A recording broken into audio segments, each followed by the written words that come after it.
Okay. So as usual, start with some humor. This is three men arrived at the pearly gates on Christmas Eve. St. Peter said, in honor of this holy season, you must each possess something that symbolizes Christmas to get in. The first man pulled out a lighter, flicked it on, and said, it represents a candle. He was admitted. The second man pulled out a set of keys, shook them, and said, they are bells. He was admitted. The third man searched his pockets and pulled out a pair of women's glasses. St. Peter asked, and what do those symbolize? The man replied, they are carols. Okay, you got it. If you did, let's pray. Lord Jesus, we just want to thank you for this season in the church calendar that gives us, Lord, an opportunity to look afresh with meaning at your coming to this earth. We just want to commit this word to you. We just pray that even as we look at something familiar, that you will give us, Holy Spirit, fresh revelation, fresh understanding, that they will not just be words, but they will impart life and something into each one of us. Just help us, Lord, to reflect on this passage of Scripture and learn something new. In Jesus' name, Amen. Okay, so today's message is entitled, Arise, Shine, for your light has come. Okay.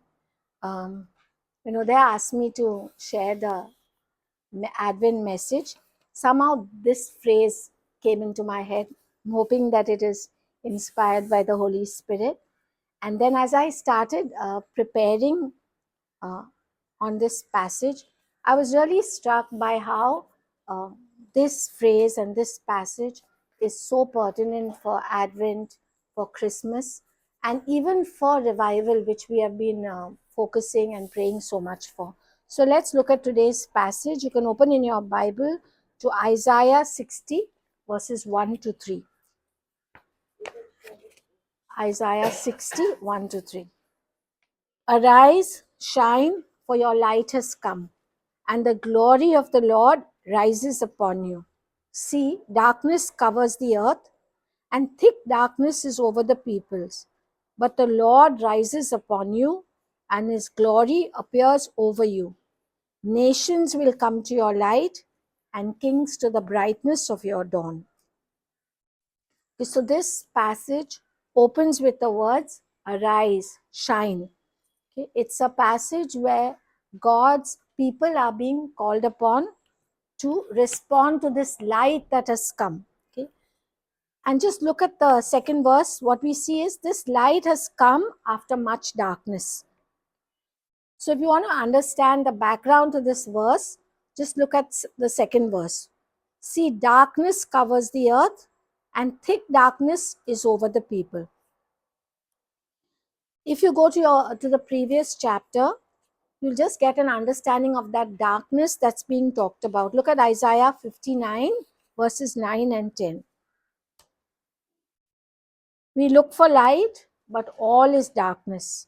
For brightness, but we walk in deep shadows.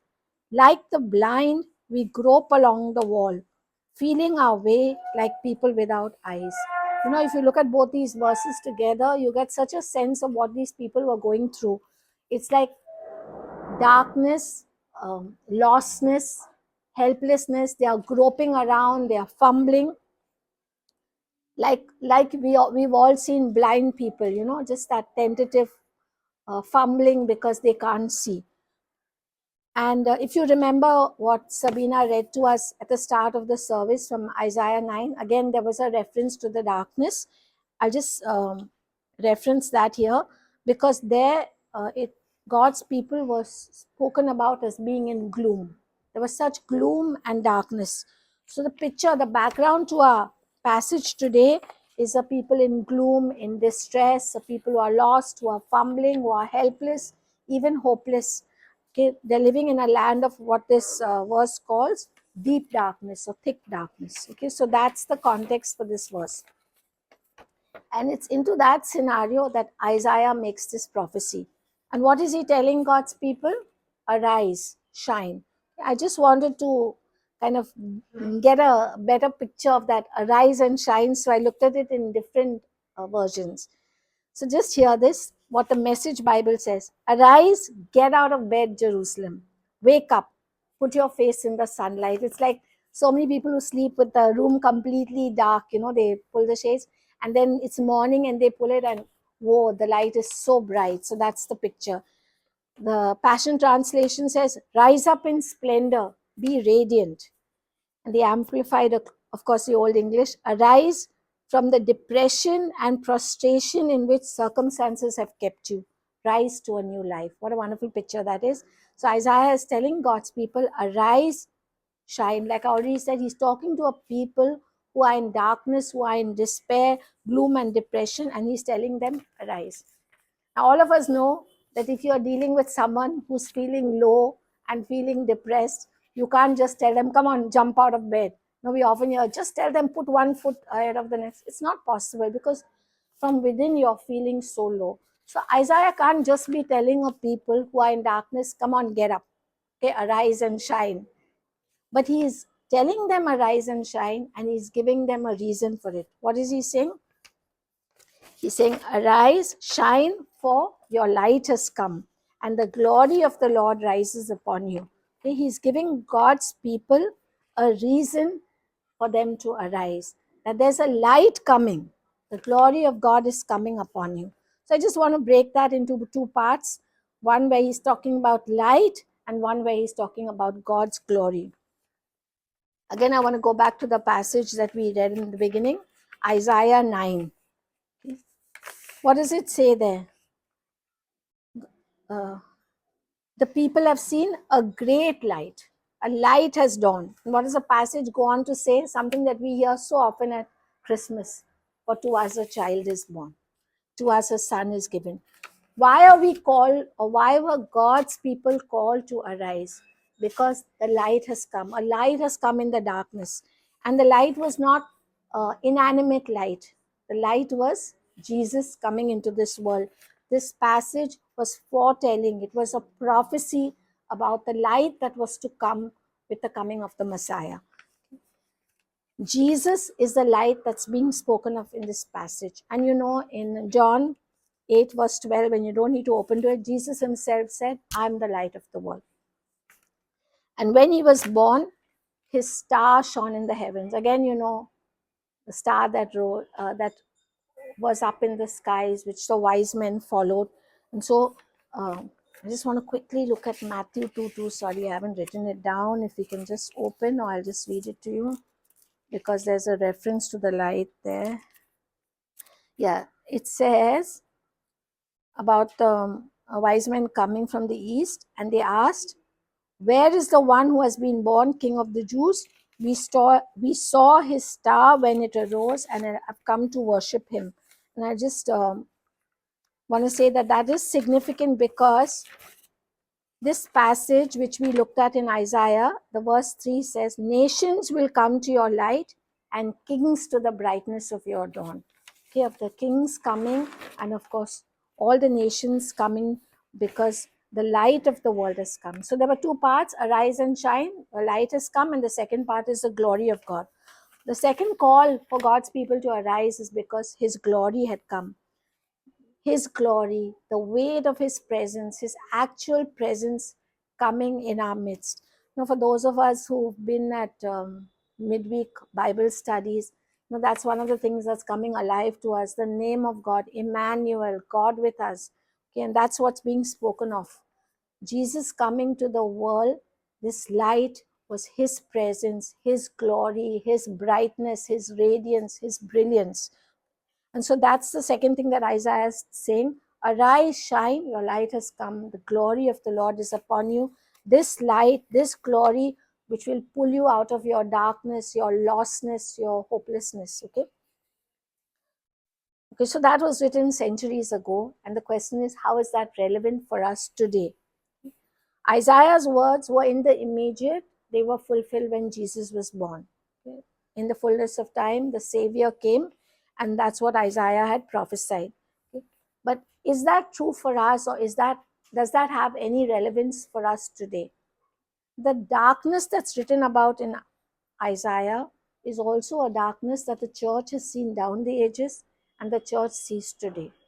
Okay? There would be darkness because of obvious reasons, our own prayerlessness, our apathy, our compromise, our rebellion, um, in a nutshell, because of our sin. Okay, because of the sin of the church, there has been darkness.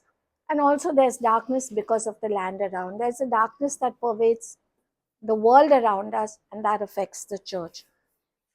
But the call today is the same as it was then. God is calling us as His people and telling us, arise, shine. So don't live like people of the world, as if you're just Nikki Campbell says, no, like you're squeezed into the world's mold, and the oppression of the world, the despair of the world has got a hold of you. Arise, shine, your light has come. And like I said, I was looking at it in the context of revival, since we've been praying so much for revival. And it's so amazing to see that when you look at instances of revival throughout history, there have been so many accounts in a very real way of light piercing through darkness, of a light being seen where revival is. I just want to read that to you. In the Azusa Street revival, such was the presence of God that the fire brigade was called, because it appeared as though the church building was on fire, and neighbors called the fire department. So brilliant was the light of God's presence. In the Welsh revival of 1904 1905, people who attended described such a unique, radiant light on the faces of people who were present. And the Welsh revival again, Dr. G. Campbell Morgan, a respected speaker, described seeing coal miners whose faces were lit with heaven's own light and radiant with a light that was never on sea or land, suggesting a powerful spiritual glow rather than an artificial or physical light source. So, just to sum that up, Jesus coming to the earth then and His presence in our lives today means that His light has come. Okay, it's a supernatural light. It's not a light that you can manufacture. It's not like a light from any light source that you know. It's not even like the light of the sun. Okay, and I just want to highlight that in closing by two passages. Isaiah describes this light. He says in Isaiah 60, verses 19 and 20, the sun will no more be your light by day, nor will the brightness of the moon shine on you. For the Lord will be your everlasting light, and your God will be your glory. Your sun will never set again, and your moon will wane no more. The Lord will be your everlasting light, and your days of sorrow will end. How amazing is that description of light? And Revelation says something very similar, Revelation 22:5. And night will be no more.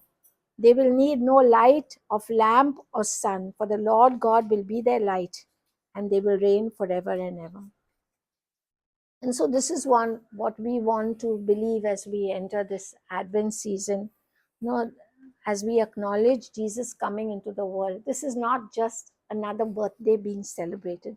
This is not just a festival that we celebrate because it's in the church calendar. It's a reminder, it's a call to us that the light of the world has come into our lives. It's not an ordinary light. And if we are struggling with situations, with darkness, with despair, with lack of meaning, with hopelessness, with gloom, or we are seeing it in our families, in our workplaces, in the world around, just remember that God is saying, arise. Just hear the voice that Isaiah was saying, just hear it in your heads. Arise, shine, your light has come, and the glory of the Lord is risen upon you. Let's pray. Lord, I'm so amazed at how powerful and how uplifting and encouraging your word is, Lord. Just such a reminder that you didn't just come into this world as a baby. We know, Lord, that it's powerful enough that you came as Savior.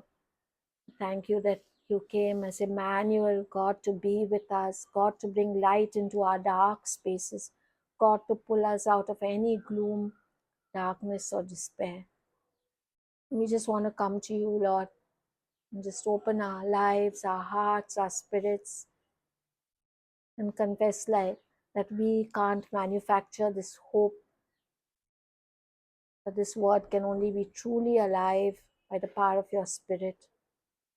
Just help us, Lord, as we enter into Advent, to just be so mindful of the truth of these words and the call upon our lives and upon the church to arise,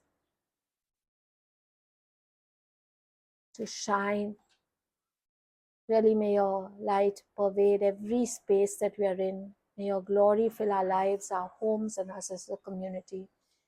And even as we have sung earlier, Lord, shine, Jesus, shine. We want your light to fill our land, to fill this nation, and bring us out of darkness, Lord. We pray this in your awesome name, Jesus. Amen.